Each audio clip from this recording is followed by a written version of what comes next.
اعوذ باللہ من الشیطان الرجیم بسم اللہ الرحمن الرحیم الحمد لأہلہ والصلاة والسلام علی اہلہا اما بعد۔ میرے محترم معزز اور مکرم ناظرین، آج 19 ماہ رمضان کی رات ہے، 18 کا دن گزر گیا۔ یہ 19 کی رات آل محمد کے لیے بہت مشکل رات تھی۔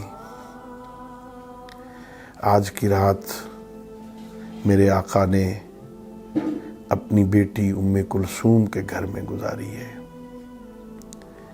اپنی بیٹی کے ہاں افطار کیا۔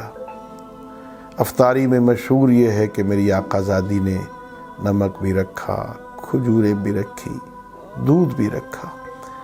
میرے آقا نے فرمایا، بیٹی تو جانتی ہے نا تیرے بابا نے ایک وقت میں اتنی غذائیں کبھی نہیں کھائی ہیں، دودھ اٹھا لو بیٹا۔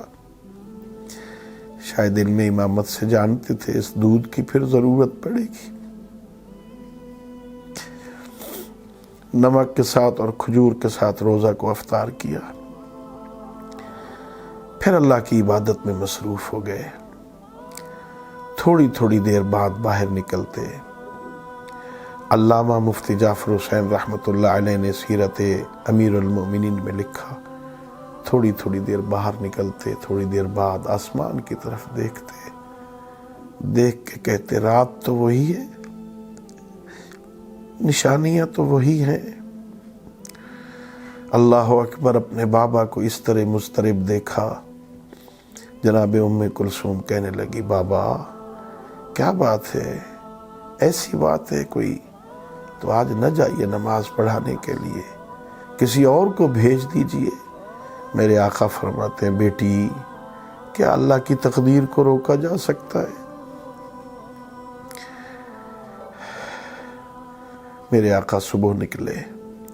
جب نکلنے لگتے ہیں نا تو گھر میں پالتو بطخوں نے چلانا شروع کیا، اپنی چونچ میں دامن ابا کو پکڑ کے کھینچنا شروع کیا۔ چیخیں بلند ہو رہی ہیں بطخوں کی۔ میرے آقا کے منہ سے یہ جملہ نکل گیا، ابھی تو بطخیں چیخ رہی ہیں، تھوڑی دیر بعد اسی گھر سے علی کی بیٹیوں کے رونے کی آوازیں بلند ہو گئی۔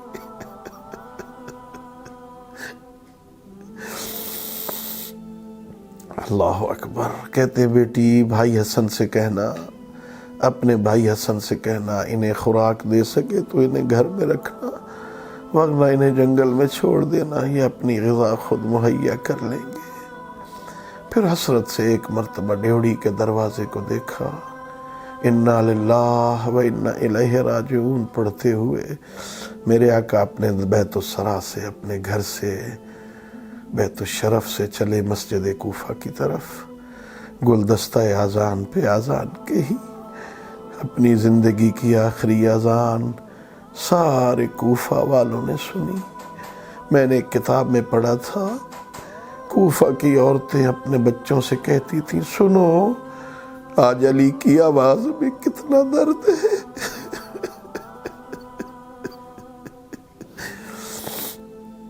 اذان کے بعد میرے آقا نے ایک ایک مسجد میں سوئے ہوئے مسافر کو اٹھایا، عبد الرحمن ابن ملجم کے پاس بھی آئے اور وہ اوندھے منہ سویا ہوا تھا۔ میرے آقا نے نصیحتیں کرنا شروع کی، اس طرح نہیں سوتے، ایسے شیطان سوتا ہے، چت کے بل سویا کرو، دائیں پہلو پہ سویا کرو، بائیں پہلو پہ سویا کرو۔